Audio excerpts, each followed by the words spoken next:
En total serán 16 millones de euros los que la Consellería de Política Territorial invierta en Ourense.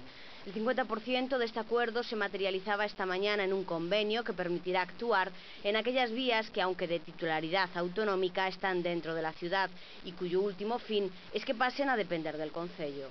Recolle eses primeiros 8 millóns de euros dos 16 comprometidos con partidas orzamentadas especificamente e con datas de execución claramente definidas para cada un deses 15 proxectos de remodelación doutras tantas rúas da nosa cidade. Herbedelo, Seixalbo, Penatrevinca, Coruña, Progreso o Celso Emilio Ferreiro son algunas de estas calles en las que se llevarán a cabo obras de acondicionamiento y mejora. Y por supuesto, con la presencia de la conselleira en Ourense era inevitable la referencia al plan de urbanismo. María José Caride aplaudió la actitud del alcalde y el equipo de gobierno.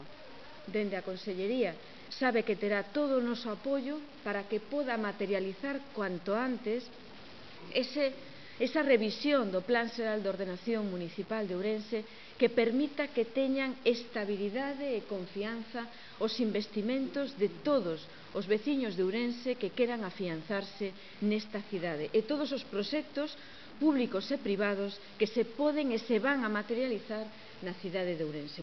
La conselleira habló también de la polémica con los vecinos de Santa Cruz de Arrabaldo.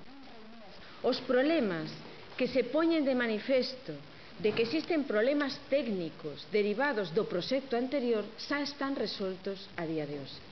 Ademais desa resolución deses problemas, se chegou a un acordo cos veciños de Santa Cruz de Arrabaldo para que a humanización do entorno afectado por esas obras da autovía fose a mellor posible.